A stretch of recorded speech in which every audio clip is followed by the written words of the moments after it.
What's up, everyone? It's Carmen Johnston, aka Mrs. J, aka Queen Carmi, aka DJ Carm Brulee, here and ready to build knowledge with my two amazing co-hosts. I am a Black woman born and bred in the Bay Area. I am a proud Gen Xer, radiant English professor, and pop culture enthusiast. I have a bachelor's in liberal studies and master's in English creative writing, both from San Francisco State University. I've worn several hats at Chabot College, ranging from co-founding the Change It Now learning community to co-leading the Chabot Collaborative for Equity and Professional Growth. Mostly, though, I'm interested in transformation by holding space for difficult conversations that will ultimately move us all closer to a more equitable college and more just world. Hey, this is Sandra coming to you direct from Hayward, California, the heart of the San Francisco Bay Area, where I was born and raised. Who I am in a nutshell. I am a first-generation Chicana in the U.S., also the first in my family to go to college. My parents are immigrants from Mexico. I have a bachelor's degree in Chicano studies from UC Berkeley and my master's degree in counseling from Cal State Hayward. I have been a California community college counselor for the past 20 years.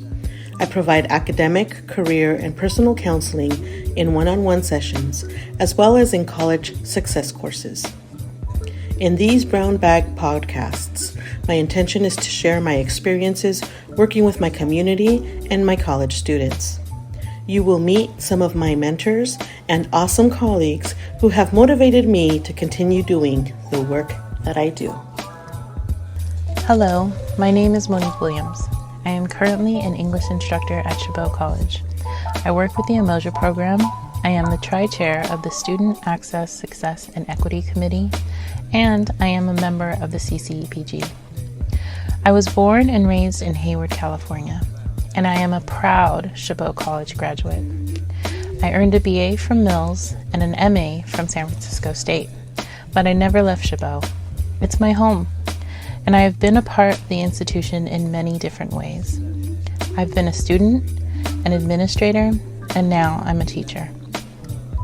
I have had the privilege of seeing the college through 3 different lenses. I joined the Brown Bag podcast because of the 2 women I get to be in conversation with, Sandra and Carmen. These women, with a lot of care, teach me more about how to best serve the Chabot College community. I hope listening to this podcast will give you the same opportunity for growth that each conversation with these women gives to me.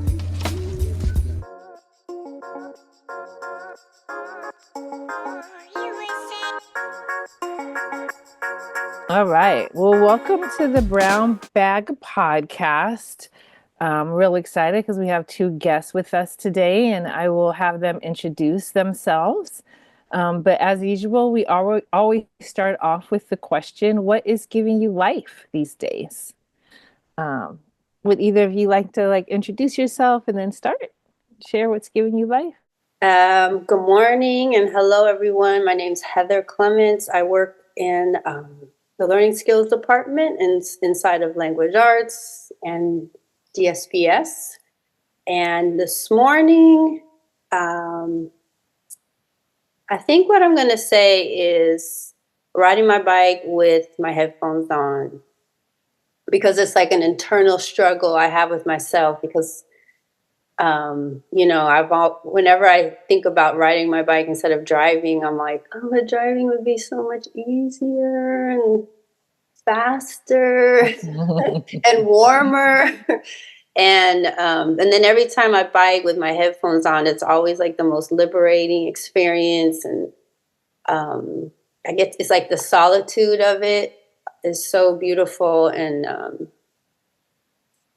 you just notice things when you're biking or walking as opposed to driving that are so cool, just like around Oakland or even Hayward. And I think that's what I need to keep that central for myself. Hi, everybody. I'm Landon Smith. I am faculty in the English department. And what's giving me life, my kid is doing a lot of drawing and art stuff, which is cool to see how that's manifesting, and the time change, because when it gets dark at 4:30 or 5 o'clock, I feel like a very different person, or not even much of a person. So the time change and the move away from rain multiple days a week is definitely giving me life. Nice. Yeah, and it's me, Carmen Johnston, one of the hosts here of the Brown Bag Podcast. And let's see, what is giving me life these days?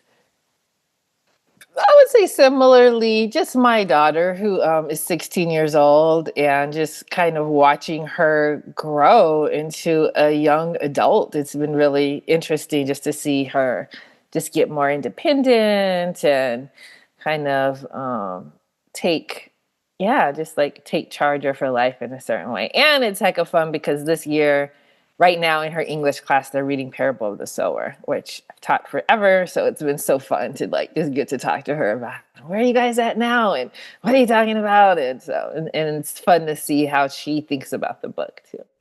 It's very neat. You get to bond. Yes. Over the thing that I love, books. That you love most. I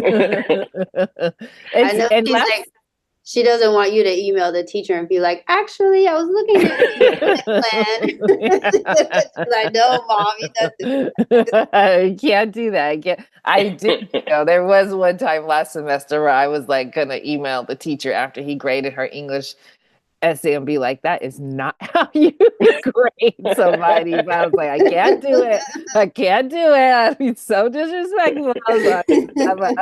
I had to hold back so much. I want to embarrass her. So yeah, that's been really fun. Okay, well, let's go ahead and get going with our conversation that we're going to have today about the divestment resolution. So just for our listeners, do one of you just want to share what this resolution is and what this divestment movement is all about? Yes.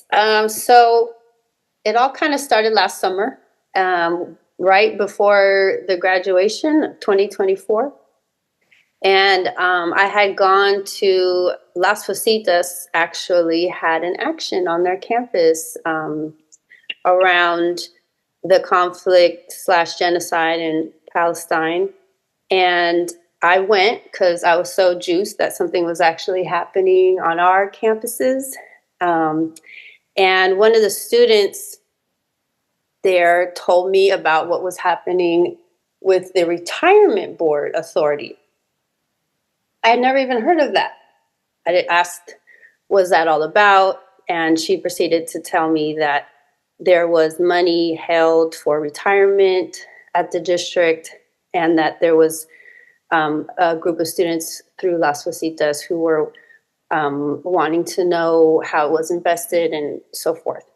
So I was really interested. I went home and I would jump straight on my computer because I wanted to figure that piece out for the, with them or alongside of them. And, I wanted Chabot to be involved. So I found that there is money through the retirement, it's called Retirement Board Authority. It's a district level group of people who manage a big pile of money. And, I was a little confused because I always thought all of our retirements were like a statewide thing. And I didn't realize that there was retirement money through the district. And I started clicking and looking through all the descriptions and what it's all about. And I found reports. So they have to post reports, I suppose, because they were posted on the website. And there was a whole bunch of investments made with that money. And one of the biggest investments was to BlackRock. I immediately got enraged because BlackRock is probably, if it's not the most disgusting company on the face of the earth, it's right up there. And I went to the graduation. I was talking to our colleagues. I was like, did you know about this? Nobody knew about it. Nobody even knew it existed. Nobody knew. I mean, we're talking about millions of dollars, $30 million, I think. And nobody knew about it.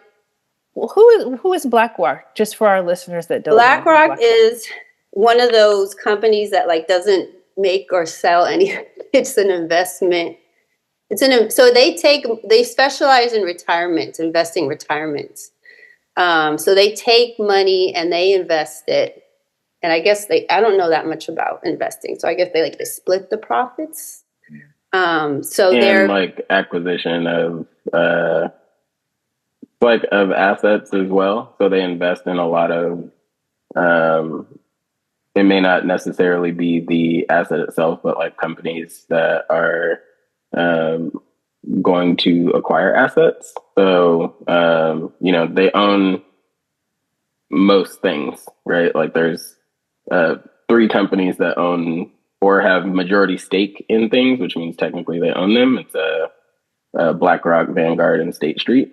And BlackRock is a company that kind of invests in like a lot of heavy militarism, heavy imperialization, heavy exploitation in the global south. So they do a lot of nefarious things. People in Paris have like stormed BlackRock's offices to basically protest their use of their pension funds for kind of nefarious activities. So just imagine like destruction of Amazon forest. Some of our faculty colleagues did some research and found that they own a company in China that monitors Uyghur activities specifically, which is, a whole other genocide, ethno cleansing happening in China. So there's they have their hands in a lot of stuff, including like right here, in our borders, which, investing in guns, AR-15s, tasers. So yeah, that's BlackRock. And so I contacted colleagues that I thought would be interested, and we started talking. We decided to write a resolution because we would like to have more information about this sum of money and what's it for, and why does this group of people get to decide what's it for and how to use it. And B, we would like the monies to be divested from military investment, investment in people suffering and genocide. Yeah, it's just amazing to me that you kind of took this on and did all this research, and just like learned so much, right? Not just me. There was a group of about 4 or 5 of us. Yeah, not just me. Was it all faculty, or were there students that were involved as well? A few students were involved and really interested in it. The student who told me about everything, she's since graduated. She was a Las Rositas student. Okay. Great. Well, it's just excellent work for all of you all, just taking the time out to do this work. So why do you support the divestment of Chabot out of this? I think it's interesting because I don't think most people know. I think when we think about our pensions, we think there's this money that's coming out that's just like put into like a savings account. So I don't think most of us know that like that money is is invested, right, and used. And so tell me more about like why you support this divestment. Either of you want to talk a little bit more about that? It seems pretty obvious from like what Blackstone does, but yeah, if you want to say more about that, particularly for us at Chabot.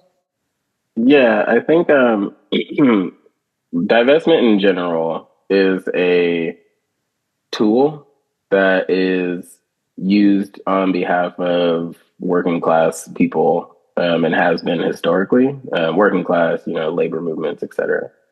And divestment is a thing, particularly when you cannot really appeal to somebody's moral clarity.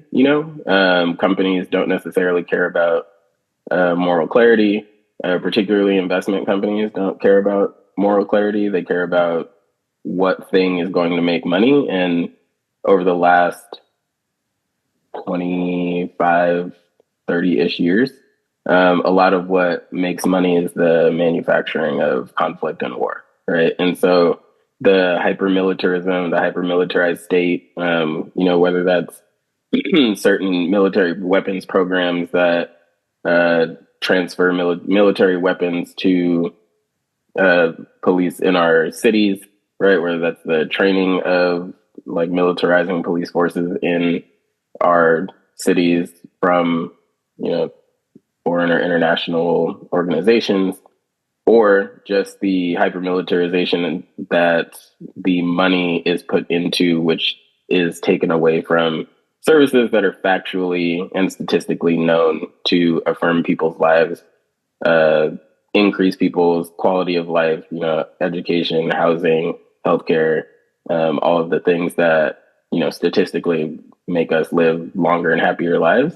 And so the militarism itself is a weapon, but then like divesting from that and pulling money away from that is one of the tools that we can use to kind of let, whether it's corporations who again don't care about moral clarity, understand that that is not something that we should be investing in, whether it is kids in cages at the border, whether it's like militarism and not infestation, well, kind of infestation, but like injection of like militarized practices in the global South. And so divestment ultimately is just a tool at our disposal. And I think that when you are operating with people who don't necessarily care about how you feel or how it impacts you, your community, your cousin. Asada Shakur once said that largely a state or ruling class will make the disconnect between like working class people here from populations in like global South regions, so that the people don't think about like the suffering that is happening because of what we're doing here. And so when they're faceless, it makes it easier to kind of continue to exploit those regions, right? Whether that's for lithium, cobalt, et cetera. So the divestment is a tool for us with large pots of money, for firms that ultimately only care about money, to make them either not exist or to remove that in our complicity in the implications and the suffering of people in the global South regions, and how that's connected to our own communities here, right? Because there's direct correlations and direct connections between that. And also, I think like along the lines of what Landon is saying, I don't know how you guys feel, but I just feel like the two-party system is extremely ineffective. I do not feel represented by either party, especially when it comes to international policy. And it's time that we start recognizing how voting inside the two-party system is never going to serve us. And it's time to recognize that this is the United States and money talks. So we got to use our money. We got to use our economic power as much as we can. Now, boycotting and taking your money out of a bank like Bank of America or Wells Fargo is great. I encourage everyone to do that. However, our combined money, our combined savings account, like you said, Carmen, we have like this huge combined savings account of money. And we can, leverage that if we speak up, all of us speak up and ask for it and demand it from the people who hold the purse strings, whoever that is. And that's part of the resolution. We want to know who that is, right? And we have power in that big giant savings account. There is also an divestment movement inside of CalSTRS, which is the California State Teachers Retirement System, which is the biggest retirement in the country. And there's also, that's obviously trillions of dollars of retirement money. That's there was a movement right now that I'm working with to also target that money as well. And there's already been divestment at the CalSTRS level from private prisons. So this is something that people understand is like Landon said, it's a tool in the toolbox. Yeah, and it's good to know, just hearing about the divestment from the prisons of just like what's possible, right? That this can work and people can organize and make something like this happen.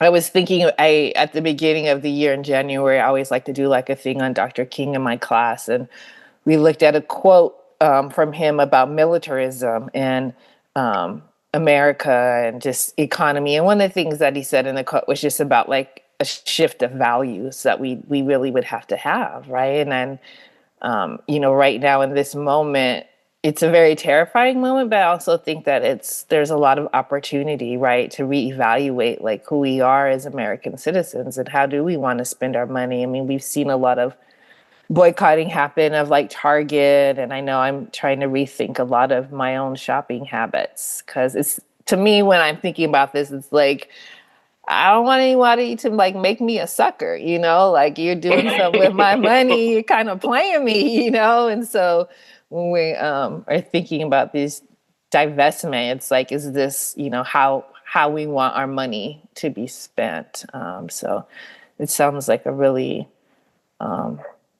just an important step. And then it also sounds like, Heather, that it started out that like you were really trying to figure out just how to address what's happening in Gaza. And so this was like a way, but it sounds like it also became even bigger because it gets deeper with the whole military and what's happening here in the US as well as abroad and how that money is being used to weaponize, our police force, but also how it's being used all over the world. So it's really just... And a lot of things we don't think about. I'm sorry to cut you off, but like recently, BlackRock just acquired basically Panama. That's why the current president said, not acquired Panama, but like acquired a deal to ultimately own the ports of Panama for like $23 billion, right? Which means they would, control and have significant influence over trade, right? And that's trade for, lots of countries, right? Egypt, Netherlands, like that's a really significant trade route. And you are giving that to a company that like highly invests in like the control and the subjugation of global South peoples, all for the, wealth of a very few elite people. So just an example. Yeah, such a And I know when the resolution was being discussed at the faculty senate, a lot of people were concerned about the loss of money, right? I get that. I am not an expert on Wall Street or investment at all. I don't know anything about it. But what I do know is that, when you divest from something, you can reinvest in something else. And it's more, just because, our little pot of money is divested and reinvested doesn't mean it's going to change BlackRock's portfolio. But, this is something that we're doing to show the rest of the community colleges in California and then beyond. And what if we all divested and reinvested? We can reinvest in us. We can reinvest in things that are happening that are dope and here, or something that's dope that's happening in a different country too. But if we had more say in it and more control and being able to have some kind of like democracy around it, who knows what's possible, what we can invest in, what we can take our money and put it towards things that actually serve the community. It's like, I feel like possibilities are endless. Yeah, and I wonder if you can say, just kind of, because you mentioned that what's in the resolution is like, who decides, or I just wondered if you could say maybe some key pieces of the resolution, key aspects of it. The first 3 or 4 whereases, what do you call those? Whereas, are all about Chabot's value system, right? So people really spend a lot of time and, put a lot of heart into creating our values, our college values. And they're really dope. I love our college values. And to then see how we're putting a huge chunk of our money is like really disrespectful to the people who wrote those values, in my opinion. Because some of the values are, I'm not even going to guess, I'll just read them. Developing responsible and compassionate community members with a sense of individual and social responsibility, adhering to the highest standards of ethics and public stewardship, advocating for change geared towards a just, equitable, and sustainable world. I mean, these are really powerful, and I really, I take these to heart, and especially when I'm developing my curriculum. And I feel as though those values were not taken into account when they sat down at the table and decided where to invest our money. That's one thing, like when I'm speaking to students about tax money from the state, I feel like we need to change the narrative around this like handout. It's a government handout. This is our money. If you collect any kind of disability or what have you, that's your money. That's our money. It's not a handout. I hate that term. And so I feel as though the district really needs to, they have some explaining to do.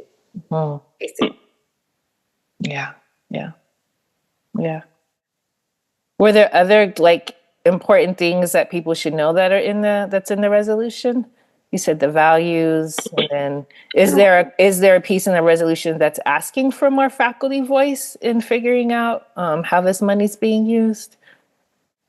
Not necessarily. It's just asking for more transparency. Transparency. What is it? I mean, I've heard it been called a rumble fund. I don't know what that is, but just more transparency. Like, why does this money exist? Who's getting? Who's it supporting? And are we ever going to get to have a say in how it's invested? Because somebody at the faculty senate meeting, who is dope, said, there was a question on why should faculty decide how money is invested if we're not the experts? And they said, well, no one asked us if this was okay in the first place. Like, no one's saying that we're the experts. We want the experts to do what they're expert at, of course.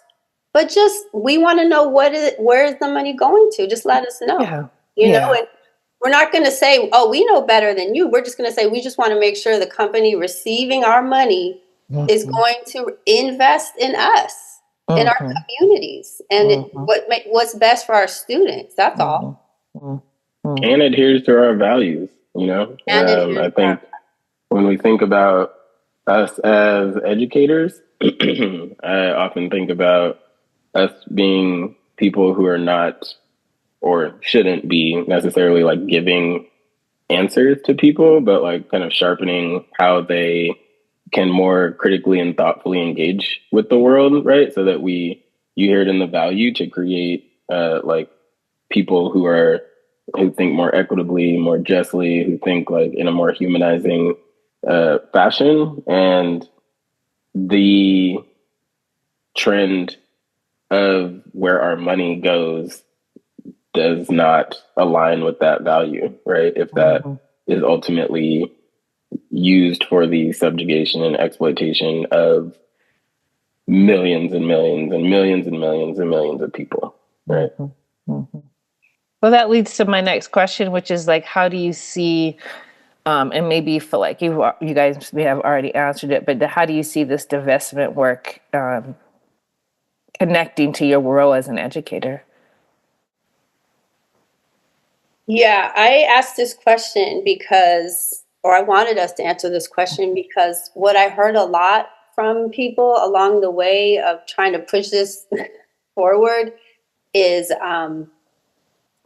like tap in with our Muslim students, tap in with our Muslim faculty. And I did, and I'm totally down for that. But I think that at the end, you know, what we really need to deeply understand is that this is all of us, right? Like everybody, this is money that needs to be spent on us. And it is, you know, not just our pot of money at Chabot Las Fasitas, but our tax money is given to corporations like Lockheed Martin, Boeing, Raytheon, General Dynamics, in the form of gift certificates, right? So we give money to other countries and they turn around, but there, you know, there's strings attached and they got to take that money and they have to buy from our nuclear weapons producing companies. And since October 7th, those companies that I've named have seen record profits. So profits like they've never seen before. And what I would love everyone to understand is that this is money that should be going to us and to our communities. Every time I see a fundraiser being floated on our email for anything, like whether it's a GoFundMe for somebody's medical expenses or whether it's something to give to a scholarship fund at our college, I just get mad.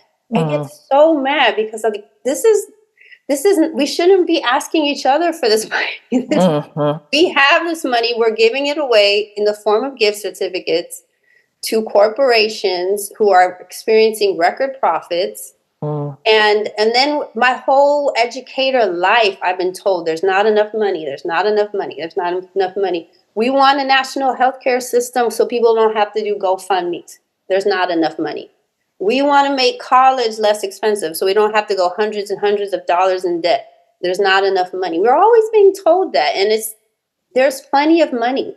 There's plenty of money. And it's given away to corporations, which brings me back to the two-party system issue where, you know, they're never going to vote. They're going to vote in the favor of those companies. So I feel like it's deeply connected to my role as an educator, fighting for money for education, fighting for money so students that we serve can have housing, medical care, food, and not go broke when they decide to transfer to a university and have to pay $20,000, $30,000, $50,000.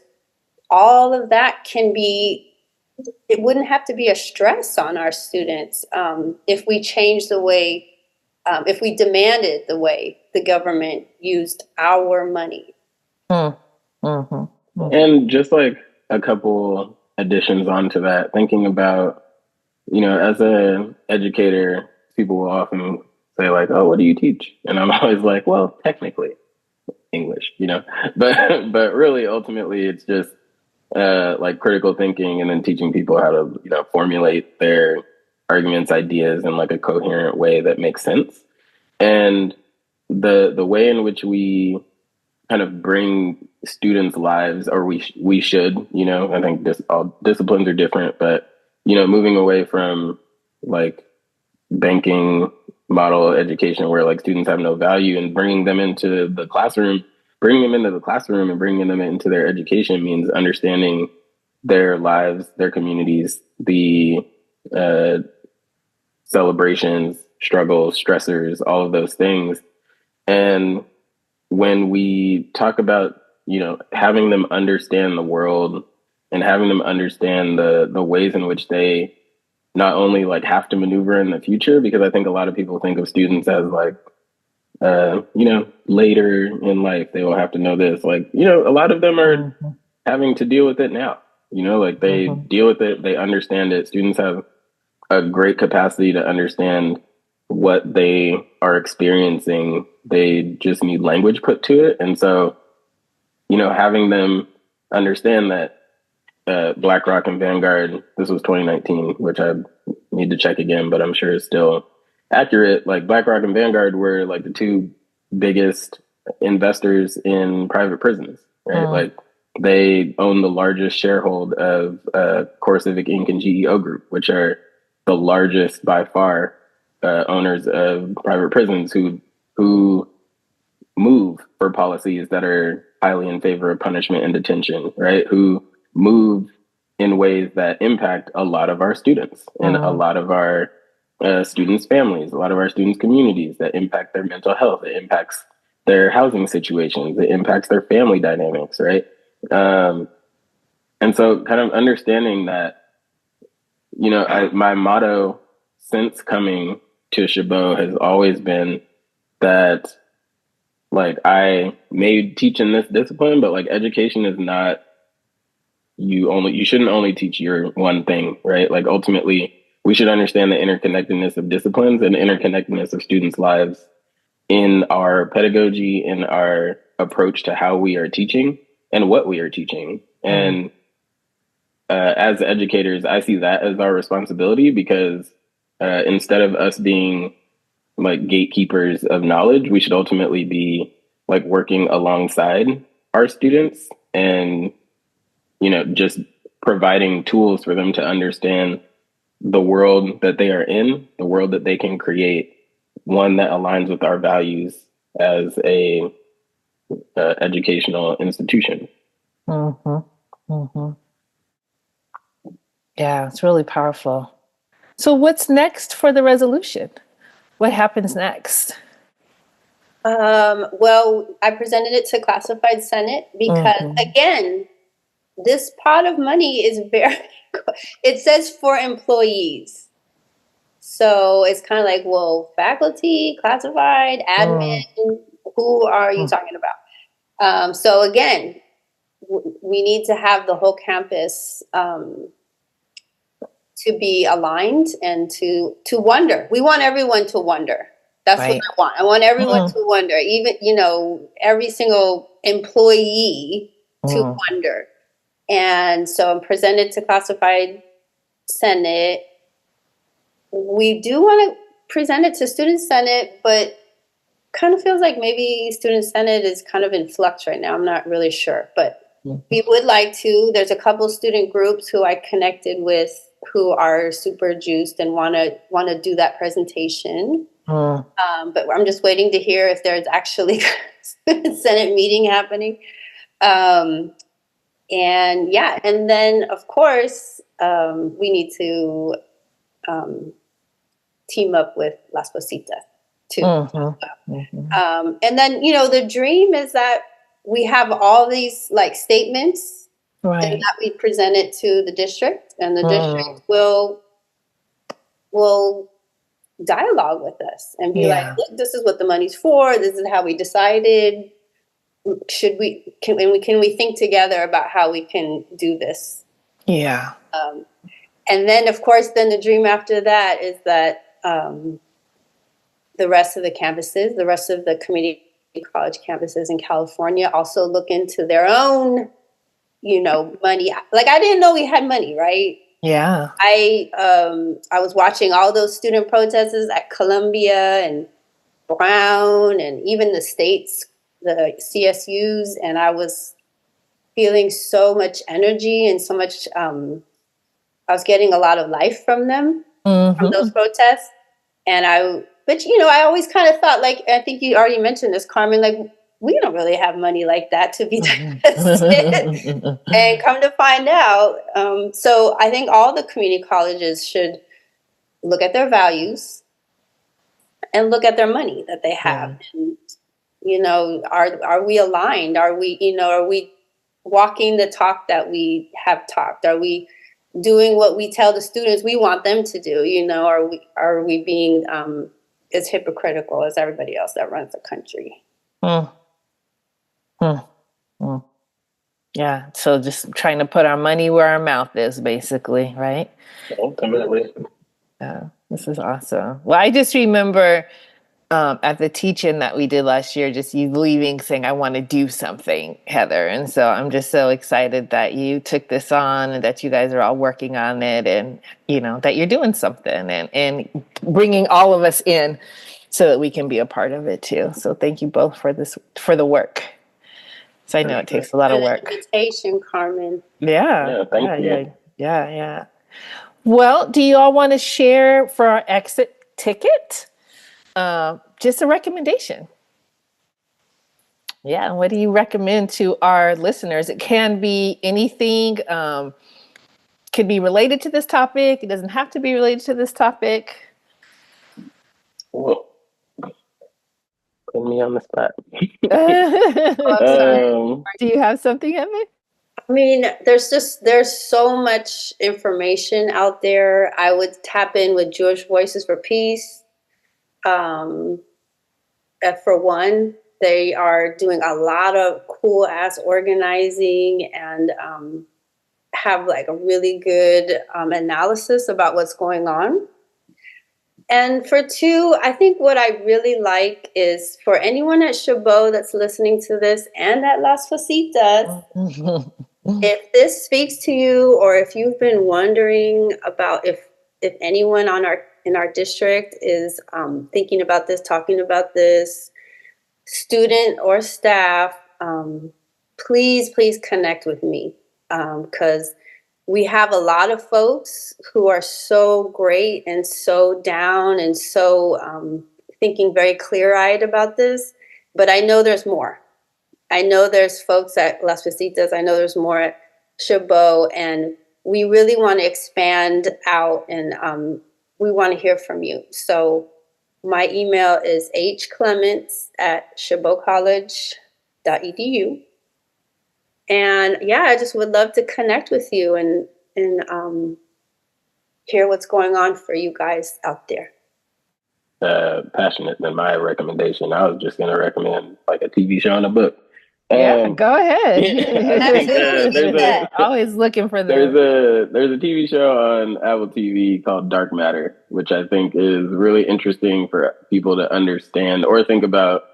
Not necessarily just like parallel or alternate universes, but about the impact of our choices and decisions.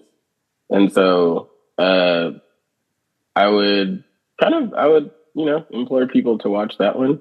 There's also a book called Small Worlds by Caleb Azuma Nelson, which I think is probably one of the more beautiful books that I've read in the last, a few years. Definitely got like shades and hints of Baldwin's voice and kind of like poetic lyricism tapped in with understanding of like world building, the interpersonal struggle, love, all those things. So I think like grounding ourselves in what are like the impact of our decisions and in love is ultimately what I would hope to leave people with. Is it fiction or poetry or? It's fiction and it's not super long. So I think, if anybody is scared off from long fiction books, this one is, you can tap into this one. Small Worlds. Mm-hmm. Small Worlds. Small World. Yep. Well, I would say he also has another one called Open Water. Sorry, Open Water and Small Worlds are both great. But so just throw that out there. Yeah, sounds very, very good. I think my recommendation for people is media diets. I feel like a lot of people I talk to seem very overwhelmed and And that is just like, yeah, it's like okay to like not listen to the news every day or doom Mm, scroll every day. Like it's mm-hmm. fine to like find. I know for me, I just have like one trusted source that I just go Mm-hmm. to get my news rather than just over consume. Yeah. We got to take care of ourselves right now. And it's like way too early in this to be tired or overwhelmed. Yep. We gotta really Way kind too of early. build we gotta I really tell my build it up. mom, I tell my mom, please turn off TV news. Yeah, Yeah.